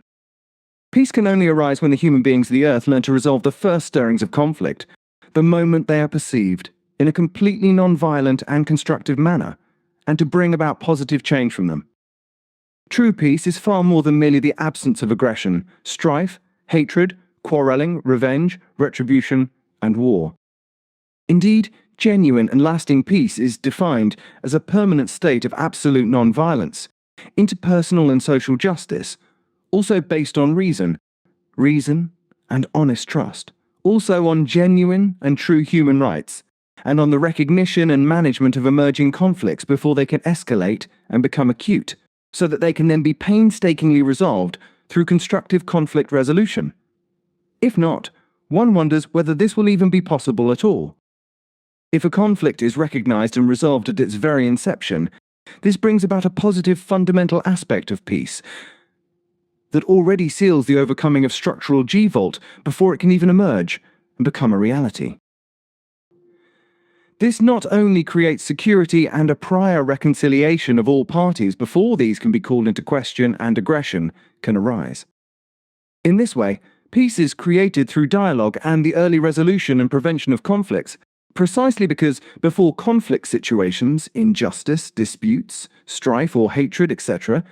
can arise, they are nipped in the bud before they emerge. And the fact is that sustainable peace requires this, and conflict management must already be addressed when the first signs of a conflict are recognized and dealt with immediately. This is particularly important in negotiations between states and thus in international cooperation, in order to work towards strengthening democracy and human rights. This is required, not of negotiating partners who have succumbed to a lust for power, a craving for dominance or selfishness, but of absolutely calm and self-controlled local actors with clear minds and sound judgment who are capable of managing the entire process of upcoming conferences in a wise and peaceful manner. Only when human beings are able to enjoy dignified living conditions, also to live by them, and to experience effective justice, can peace develop within them personally in the long term and enable them to project this peace outwards. Yet strife, conflict, hatred, revenge, lies, deceit, and retaliation, as well as G-Volt and war, very often make this nearly or completely impossible for human beings. Consequently, the necessary conditions for creating peaceful coexistence are denied them from the outset. The whole situation is a veritable vicious circle, which can only be broken by the protection of a special armor, and which can give life a sense of peace. This, however, requires a personal realization of reality and its truth, as well as, in politics, a forward-looking, honest pursuit of peace. This, however, is only found in persons who are free from any lust for power, any striving for power, and even the slightest hint of selfishness. Self-importance demands lies, verbal deceit, and insults. Unfortunately, this is not the case with those obsessed with power, who, driven by a lust for power, sit at the helm of state leaderships, etc., nor is it the case with politicians who are not obsessed with power, for their entire mindset is precisely the opposite. It is therefore essential that this be recognized by every human being and by all peoples as a whole, just as it is essential to recognize that sustainable social, ecological and economic development is inextricably linked to true peace, and that only through this, if it is effectively maintained, will everything have lasting stability in the future. Any sustainable and peace-oriented development prevents the emergence of conflicts. However, the development and production of weapons, etc., of any kind for violent or warlike purposes, etc., should ever take place. Weapons of such diverse kinds inevitably give rise to conflicts through a pernicious interplay of the most varied factors, which are invariably brought about and implemented in a destructive manner by those who are power-hungry, power-obsessed, self-aggrandizing, and selfish, and thus, without exception, by irresponsible persons. Peace, however, can never be created or achieved through violence, not even through armed force or by bringing a war to an end, for what comes about in this way is not and never will be true peace, but rather through Gov-Volt, murder, destruction and coercion, nothing more than a ceasefire, a halting of fire, and a truce or a suspension of hostilities, which is, however, only temporary and dependent on the defeated party not taking up arms again. Should this happen, the false peace is immediately revoked and the war, with all its killing and destruction, resumes anew, remaining far removed from true, effective peace. Weapons and military interventions can never force or bring about true peace, but, as explained, only a patchwork of a false peace, which in every respect rests solely on the goodwill and ill will of the victorious party and destroys everything that constitutes the effective foundations for true peace. And there is ample evidence of this worldwide. True peace must be created within oneself through the understanding and reason of every single human being, and must therefore grow from within. To this end, it is necessary for human beings to consciously create the inner conditions through which they respect all human rights and the diversity of human orientations of every kind, is participatory and compassionate in its interest in the welfare and suffering of fellow human beings, and nurtures and cares for what is necessary, also granting every human being equal opportunities and justice, and consciously striving to ensure that these values are promoted and nurtured throughout the human community. The truly great challenges of the past millennia, that is, half of history, were often marked by wars, with the First World War of 1756 to 1763 making its appearance in modern times, a conflict which is still disputed today and trivialized as the 7 Years' War. Then came the Second World War from 1914 to 1918 and the Third World War from 1939 to 1945,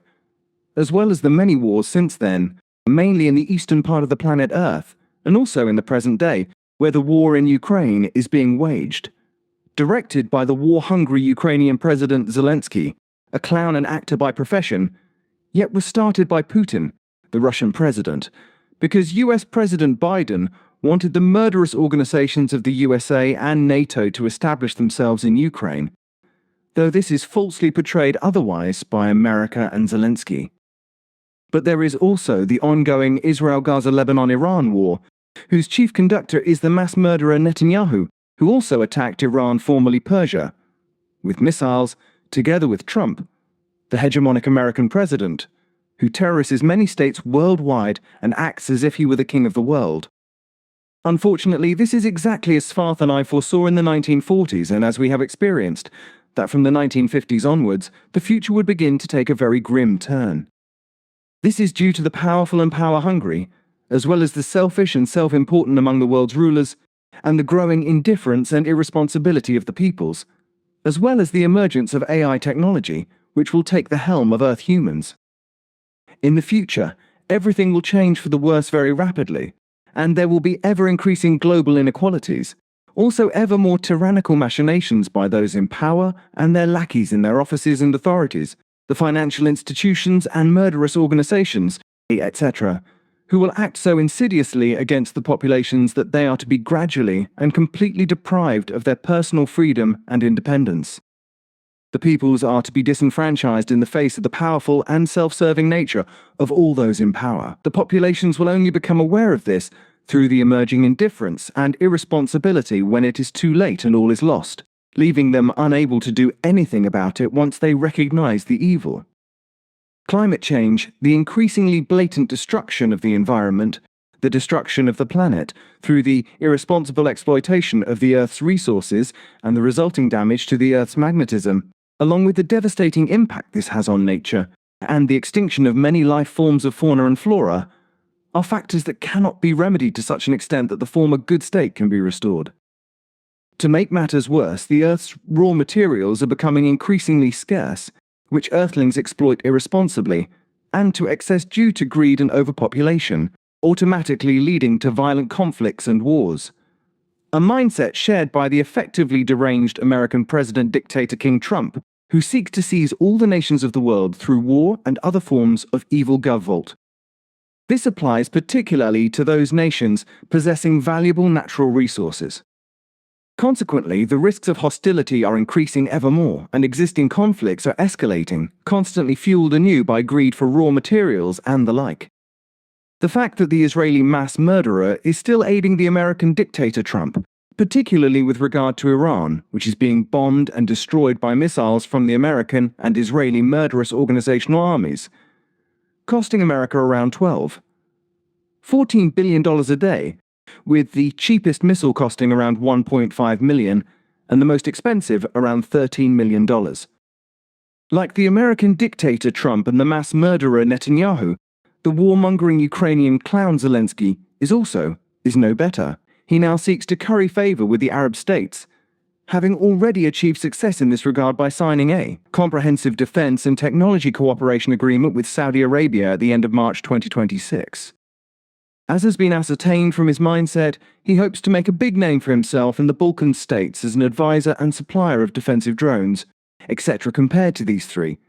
Russian President Putin appears like a shadow who lost his nerve as a result of the efforts and threats of the senile and insecure American President Biden, who was determined to station the murderous organization NATO in Ukraine. Biden's efforts served as Putin's justification for carrying out an invasion and allowing the Russian murderous organization to march into Ukraine on the morning of the 24th of February 2022, simultaneously from the north, south, and east. So he was the instigator and leader of the war against Ukraine. Yet this truth, how everything really was from the outset, is deceitfully denied by all the politicians across the West involved in the whole affair, and the blame is placed solely on Russia, or rather Putin. This is also done by all those idiotic rulers, mainly those of America and Europe, who are constantly and irresponsibly supplying weapons,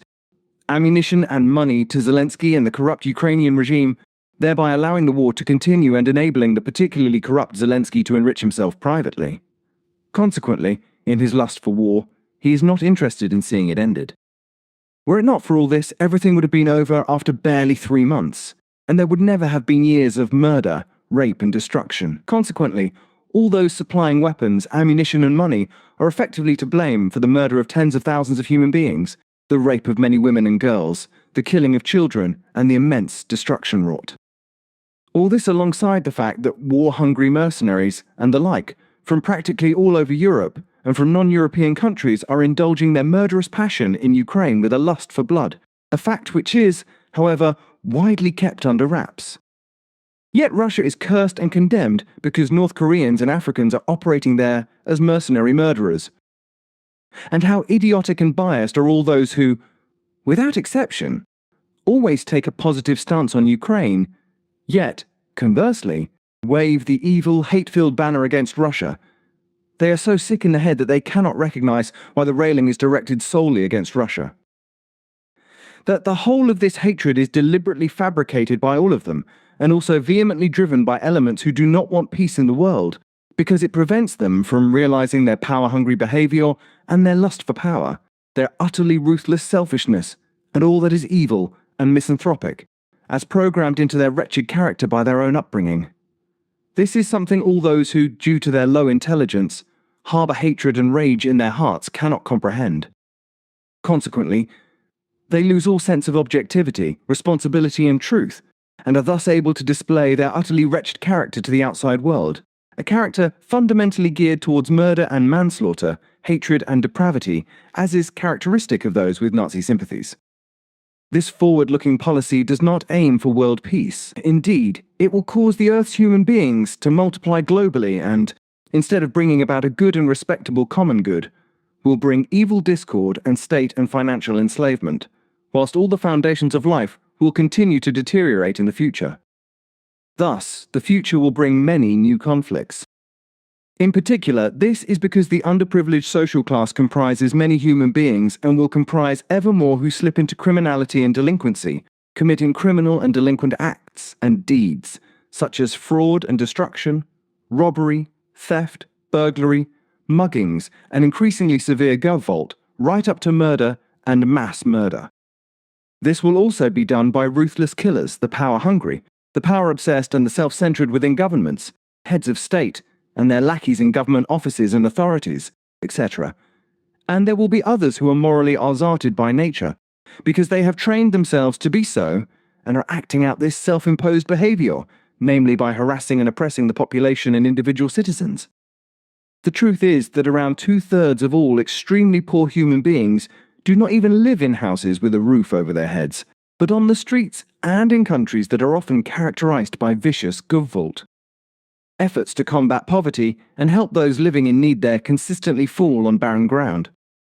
Over the past few years, some attempts at aid have indeed been made, yet the minimal progress towards improvement that was achieved has since been undone by recurring and rapidly escalating conflicts.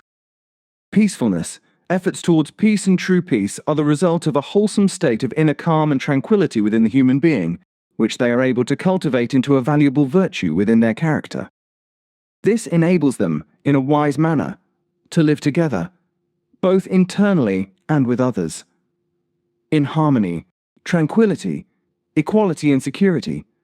and consequently to coexist with fellow human beings without insults, gov-vault, strife, hatred, quarrels, as well as lies, deceit and slander, etc. Likewise, true peace is also characterized by the absence of domestic violence and the absence of all forms of social violence, etc., as well as the absence of any cultural or structural violence, as well as the absence of exploitative, repressive, or punitive structures of violence against life and limb. All private life, also every aspect of civic life, public life and state life, and every form of human coexistence, whether in pairs, in families, in groups, in communities, or in organizations, etc., must be characterized by harmony and free from status struggles and friction. True peace must always be defined in positive terms and is to be understood as a capacity that knows no conflict whatsoever. Consequently, it is based on thoughts, feelings and emotions that create empathy, and thus a disposition which harbors within itself the willingness and ability to empathize with the attitude, disposition and mentality, etc., thereby resolving and settling every form of violence, every dispute, quarrel, and hatred, etc., in an almost playful and creatively wise manner before they become acute. The true fact is that the foundation of peace is a state of preventing the emergence of, and not becoming entangled in, factors that are brought under control before they become acute and can lead to disputes. And finally, I have the following to say: conflict management, when it arises, is an effective alternative for thinking sensibly and independently, and for also effectively and fully consciously reflecting upon and processing everything that arises. True peace means that there are no conflicts, but rather that these are fundamentally dealt with as soon as they arise, so that they cannot become acute.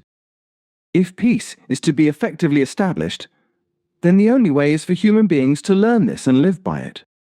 Consequently, one must learn to avoid conflicts at their very source and not allow them to become acute, so that they remain non-violent.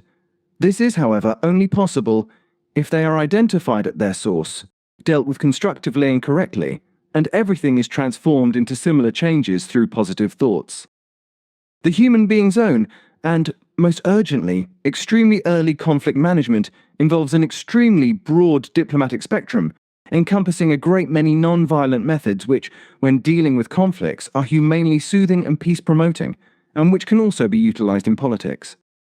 And if these are actually utilized and can also be anchored institutionally as existing approaches to solutions that promote peace, then everything will turn out perfectly well. In fact, conflicts are not a necessary part of the coexistence of human beings, as know-it-all psychologists and other know-it-alls and so-called experts erroneously and foolishly claim. Conflicts are absolutely not necessary and are not a cause for social change, but are, as a rule, always at least a reason for verbal Arsatengen, and thus at least for a developing situation of insults, arguments, and the threat of physical or any other kind of govult.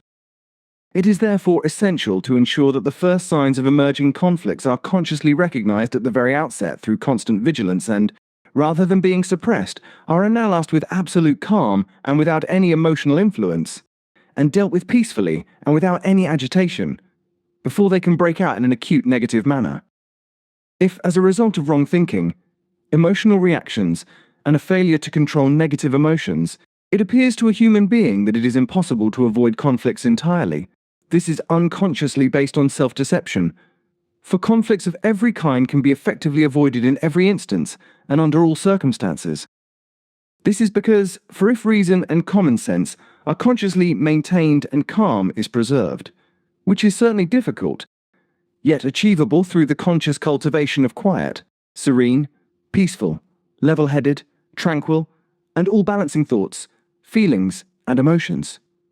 then a state of mind is expressed through the relaxation of the entire personality. This manifests itself through composure, prudence, equanimity, self-control, even stoicism, also in inner balance and calmness, and in strong nerves, passivity in conflict and silence. This ensures absolutely that neither govult, strife, hatred, nor even war can arise or undergo an Ausartung. This is not because, if mental, emotional, and psychological calm is maintained, then everything can be kept absolutely under control. Preventing a potential violent escalation requires a spirit of peacefulness, which means that the causes of discord must be eliminated before they can manifest. This includes, both in private and political spheres, any unjust distribution of natural resources, also including stark private and political disparities in wealth, which must be understood in both national and global terms. Consequently, any form of oppression of human beings, also of groups, associations, organizations, or social minorities, must be absolutely avoided. Consequently, no violation of human rights of any kind or manner, nor any form of destruction, must ever take place, particularly with regard to the natural foundations of life, as well as nature, its fauna and flora, and of course the planet Earth itself. Finally, the following is to be said. The future of planet Earth and its humanity is now at stake. For if we do not succeed in the next few years in eliminating and remedying the greatest part of all evils, and doing so for all time to come, then there will be nothing left but a last-minute scramble and a do-or-die situation, in such a way that absolutely everything necessary is done as demanded by the severely devastated remnants of life, the drastically reduced humanity, and the entirety of nature on this planet, whereby survival can be guaranteed. Only that which is then aligned with the complete correctness of nature, the planet, and all that is positive within the order established by creation, and which is inherent to these, will be what can still be done. It will be recommended that all evils be truly resolved and vanish, and these are strife, all wars and quarrels, discord and hatred, crime, and all criminal acts, the entire, most grievous pollution of land, mountains and water, the destruction of land, the destruction of moors, marshes, and also deserts, the destruction of water bodies and forests, the destruction of the planet, and the destruction of nature. Also to be mentioned is the eradication of fauna and flora, as well as their habitats, which must likewise be abolished and brought to an end, just as the unconditional reduction of overpopulation through a radical halt to births is indispensable, as is the elimination of all environmental pollution of every kind, particularly from CO2 emissions from motor vehicles, also from the chimneys of companies and corporations, etc., and from smoke emissions caused by the burning of forests and all manner of toxic materials, etc. This is in addition to the fact that we must very quickly put an end to the continued poisoning of the entire natural world and its fauna and flora on land and in water with toxins of all kinds, as well as the extermination of vast swathes of the vitally important insect world through various toxins, which also leads to the destruction and extermination of many species of aquatic life. This, once again, alongside the fact that genera of small, medium, and large soil-dwelling creatures, earth-dwelling creatures, as well as those of the air and all species of the avian world, also include small, medium, and large land-dwelling creatures of all genera and species, and likewise forest-dwelling creatures, mountain-dwelling creatures and aquatic creatures, suffer greatly from these toxins, fall ill, and then die. Toxins of all kinds are used by the ton worldwide in agriculture, in large-scale horticulture, as well as privately for gardening and other purposes, and also contaminate many other things, such as through weed control, car washing, and for cleaning a wide variety of items. But we must also mention air fresheners, toilet deodorants, and all manner of other products, which ultimately also pollute the atmosphere and drinking water, and alongside human beings, poison all life forms in nature, causing them to perish. And only when all this is finally curtailed and the number of Earth humans is effectively reduced through a worldwide, long-term, and strictly controlled birth control, can a planet like Earth sustain such a population and feed and support it without difficulty. And this, in turn, can only be achieved through the correct and good actions of Earthlings, who can then look to the future again with a good conscience. Only in this way does humanity still have a chance to save itself, the planet, its nature, fauna and flora, and all remaining genera and species of life forms. And truly, this will only be the case through these sustainable measures. In this regard, every single human being must always do the correct thing. Also with regard to AI or artificial intelligence, ensuring that Earth humans do not idolize it, turn it into a religion, or become dependent on it in any other way. Artificial intelligence is being used to create androids which, through self-development, will become a might against which humanity will have to defend itself. The very first steps towards this have already been successfully taken and implemented. Consequently, the humanity will have to deal with this one way or another in the future, to enable a better future for all human beings. As the present state of affairs is generally in an extremely poor condition, it is essential that true peace be established on earth, for without peace, none of the necessary goals can be achieved. It is therefore necessary that all required efforts to resolve and prevent conflicts worldwide be tirelessly pursued through clear thinking and sound reason, in order to bring about the creation of truly effective peace. In doing so, it is essential for human beings to grasp clear and peaceful thinking, as well as the clear perception and recognition of the truth of peace, for this is an extremely important behaviour that encompasses all the processes of the creative life-energetic consciousness, and it's unconscious within the brain of a human being. Through this higher consciousness and unconscious, everything necessary is instinctively transferred to the human being's physical subconscious and consciousness, and through this, they also learn attention and language. This is how they also learn other cognitive abilities, such as remembering various things, solving problems and being able to help themselves in many matters and situations, as well as taking in direct information from their immediate surroundings and also indirectly from near or far, in order to process everything and use it appropriately, and thereby to steer their behaviour correctly. Semyazai Silver Star Center, the 3rd of April 2026, Billy.